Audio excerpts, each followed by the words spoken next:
The Australian population doesn't seem to be okay with the mass immigration of Indians coming into the country. Australia is boiling with a new kind of tension, and it's aimed squarely at Indians.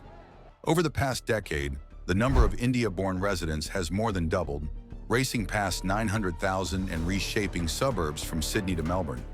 There's been a 4x increase in the number of Indians that have migrated to Australia since 2006. So in the last decade, I'm going to guess that that means that the prior 10 years, it was 1/4 the amount. It also is claiming that it's the second largest overseas group after England. What is the number difference there? Okay, the total Australian born is 18.6 million. Total foreign born is 8.5 million. That would mean that a third of the population there is foreign born. England's number one, 1 million. India, 916,000. Okay, so India is about to take over England for sure. China, 700,000. New Zealand, 600,000. This gap is definitely going to be closed, simply because they either have higher birth rates or more people than England.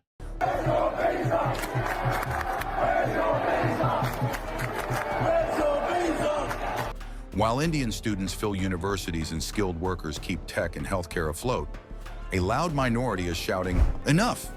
Indians out!" In late August 2025, thousands marched through Australian cities carrying signs warning of replacement and demanding a halt to mass immigration. Flyers claim there are more Indians in 5 years than Greeks and Italians in a century, turning ordinary families into scapegoats for soaring rents and overcrowded trains. But we're here because anti-immigration is our key political issue. Are you racist? Yeah, we're racist. We're proud of who we are. We're proud of who we are as white men. We built this nation. Are you neo-Nazis? Yes. How did the friendship between two vibrant democracies sour enough for protesters to call for Indians to go home? Let's trace the numbers, the fears, and the forces that turned a success story into a flashpoint. Before we move on, I have a small request. Share your thoughts in the comments and like and subscribe to the channel. 10 years ago, India's footprint in Australia was big but manageable. Around 2013, roughly 380,000 people born in India called Australia home. By 2019, that figure had surged past 660,000, and by the 2021 census, Indians officially overtook the Chinese as the nation's largest overseas-born group after the British.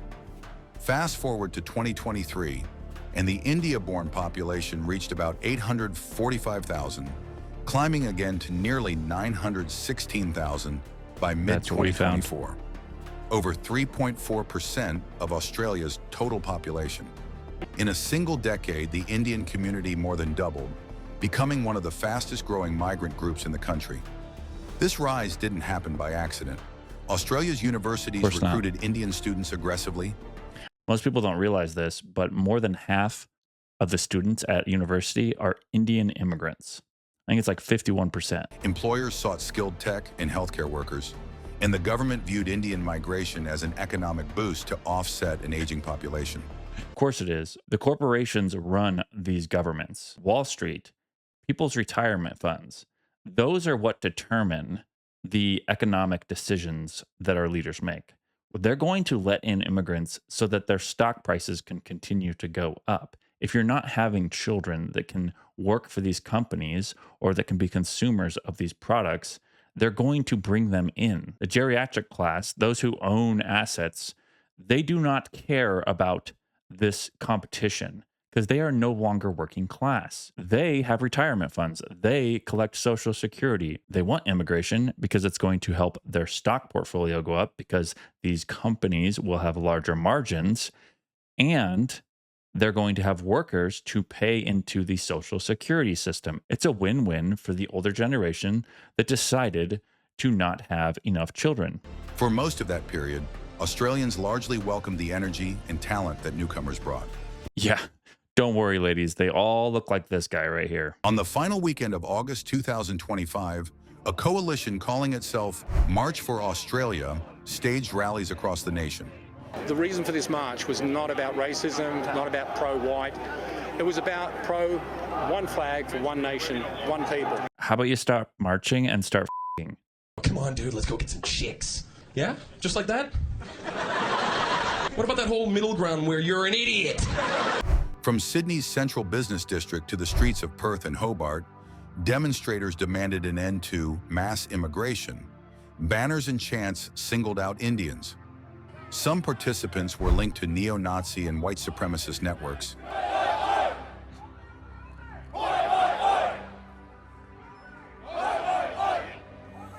Counter-protesters quickly mobilized, and police reported scuffles in several cities. Government leaders condemned the marches as racist and un-Australian. Neo-Nazis and anti-immigration rallies are not who we are. These are not Australian values. I know that the last few days have caused a great deal of hurt and harm in the Australian community. Prime ministerial statements reaffirmed that Australia's diversity is a strength, not a threat.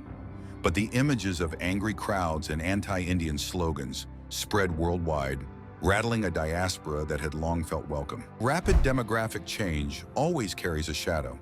Between 2013 and 2024, median house prices in Sydney jumped more than 80%, and Melbourne's rents hit record highs. Hospitals and commuter trains strained under surging demand. While economists point to interest rates, land use limits, and construction bottlenecks as the real culprit. Are the economists retarded? Insufficient housing supply is a direct result of having too high of a demand. Rising interest rates, again, too high of a demand. Land use restrictions, oh my God, were run by idiots. A growing chorus began blaming immigration. Anti-immigration activists seized on the Indian boom as Exhibit A. I think we're being overrun by Indians and Muslims. Yeah. I'm not against migration altogether, okay? I'm just over the fact that we're bringing so many in at the same time. Yeah. And like she said, they're not conforming to our way of life. To them, the pace felt too fast, a tidal wave they couldn't control. The protests of August 2025 were not sudden. They were the eruption of years of simmering anxiety over cost of living and population growth. In interviews and placards, protesters repeated a simple claim: "We can't afford this." They pointed to bidding wars for rental apartments and long wait times for healthcare, arguing that new migrants, especially the recent influx from India, were stretching resources thin. The reality is more nuanced. Migrants add workers, entrepreneurs, and tax revenue, and studies show they generally lift wages over time. But the perception stuck. When people feel squeezed, emotion often trumps data. Adding fuel to the fire, Australia's post-pandemic immigration surge coincided with a housing construction slowdown and a national vacancy rate below 1%. Beyond economics lies a deeper fear: cultural change. Some protesters described the growing presence of Indian grocery stores, Hindu temples, and Diwali festivals as signs their neighborhoods were becoming something else. Social media videos of lively Indian weddings or cricket celebrations were twisted into proof of a takeover. Oh God, the humanity. Not cricket. Let's see, my generation, I'm 38. The only time we ever even heard the word cricket was from the 1990s Ninja Turtles movie. Nobody understands cricket. You gotta know what a crumpet is to understand cricket. One flyer compared Indian arrivals in 5 years to the century-long migration of Greeks and Italians, warning of replacement. That language echoes the far-right Great Replacement conspiracies heard in Europe and the United States. It's not a conspiracy, it's just something that's happening. As the Indian community grew, so did its political visibility. Indian Australian voters are courted by both major parties. Some activists fear, without evidence, that migrants might tilt elections or influence policy. This suspicion, Of course they will. What do you mean? combined with economic unease, gave agitators an easy target. Stop the immigration, especially from India. Indian Australian residents describe a mix of pride and apprehension. Many arrived as international students, built businesses, and now raise children who consider themselves fully Australian. They argue that migrants fill critical roles in technology, healthcare, and education, jobs Australia urgently needs. What's a Some critical shared role? stories of subtle discrimination, landlords hesitating when they heard an Indian surname, or colleagues making offhand comments about too many newcomers. The protests made those private worries public. Ironically, Australia's own economic data undermines the protesters' claims. Migrants, including Indians, are net contributors to the economy, paying taxes and driving consumer spending. Key sectors such as information technology, aged care, and higher education depend heavily on Indian talent and tuition fees. Economists warn that without continued migration, Australia's aging population would shrink the workforce and slow national growth. Immigration or let me explain something. All right, I made this chart so it would be more visual. And I also am going to use the US as an example because most of the viewers are from the US. We currently have 212 million Caucasians in the United States. Our current birth rate is 1.57 per woman. Now, in the 1960s, we peaked at 3.65. Most of the 1960s, it was at 3.5, but the peak was 3.65. So we're going to use that number. So the top green line shows the population after 100 years. If we were to have 3.65 kids per woman, that is 443 million, a more than doubling after 100 years. The middle being the blue line, I picked kind of in the middle, 2.5 kids per woman. That is 256 million. And then if they were to only have our current rate, which is 1.57, we are going to decline in the number of white Americans. We're going to have 164 million, which is about 50 million less than we currently have today. Now, something I want to note here on this top line, there is a curvature. You can see it bend there. That is because it is an exponential rate of replacement, whereas these other ones are straight and this one is declining. You could even have an exponential declining rate. Australia's aging population would shrink the workforce and slow national growth. Housing shortages, meanwhile, stem far more from limited construction and high investment demand than from migrant arrivals. Yet when rent is due, those complex realities rarely comfort families struggling to pay the bills. Social platforms turn local grievances into national spectacle. Clips of crowded trains or bidding wars for apartments went viral with captions blaming mass migration. Fringe influencers pushed replacement theory narratives, while mainstream outlets, chasing clicks, broadcast protest footage repeatedly. The result, a feedback loop where fear generated attention, which generated more fear. For many Indians in Australia, the protests were more than a news story. Parents worried about children walking home in Indian dress.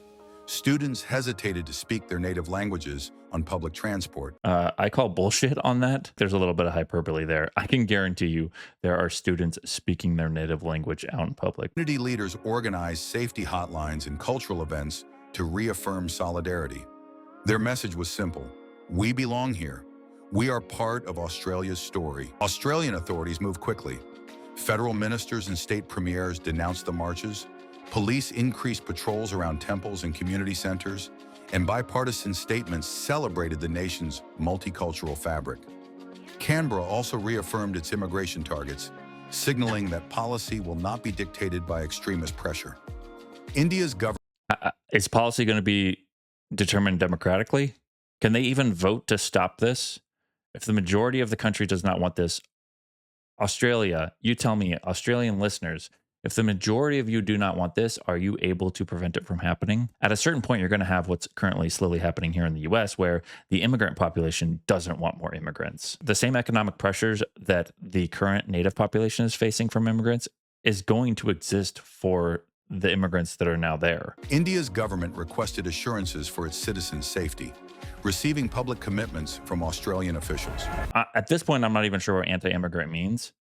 Does that mean that you believe in countries? Because I'm assuming that these leaders in Australia don't want a complete open border. They're not just going to let anybody in. Well, if you're not just going to let anybody in that wants to come in, aren't you technically anti-immigrant? Isn't anyone who wants to come into Australia an immigrant? And if you say no, then you're anti-immigrant. Diplomatic ties between the two democracies remain strong despite the protests. The tension is not just... Well, because you don't really have a democracy then. You already said that you're not going to allow this anti-immigrant stuff to dictate what happens in government. Why would you even make that claim unless you're not a democracy? Just about numbers. It's about what kind of country Australia chooses to be. Will economic frustration be weaponized into xenophobia? Or will leaders address housing and cost of living issues? History shows that when societies face scarcity, minorities often become convenient targets. Australia now faces a test of its values. Rapid migration, rising rents, and identity politics create combustible mixtures. From the US to Europe, populist movements have blamed immigrants for economic pain, even when evidence says otherwise. Australia's August marches remind us how quickly global anxieties can localize. Despite the noise, everyday life tells a different story. Indian restaurants thrive in Perth. Cricket unites fans from every background. Is this a cricket propaganda piece? Friendships, marriages, and businesses Oh, yeah. All the Indian women look just like her. weave the two cultures together in ways no protest can unravel. Most Australians support diversity and recognize the positive contributions of Indian students, professionals, and families. Yet before blaming migrants, the buck stops with those in power. It's the government's job to ask the hard questions.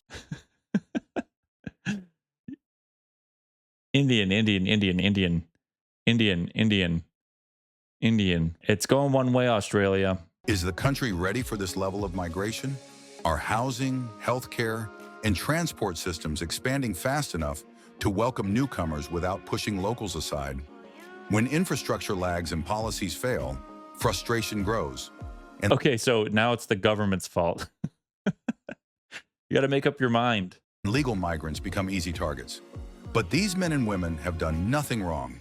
They followed every rule, left families and familiar lives behind, and came seeking opportunity. Hold on, I got to hear this part again because are my ears deceiving me? Become easy targets. But these men and women have done nothing wrong. These men and women have done nothing wrong. They followed every rule, left families and familiar lives behind. Guys, they did nothing wrong. They just left their families behind. And came seeking opportunity that Australia itself promised.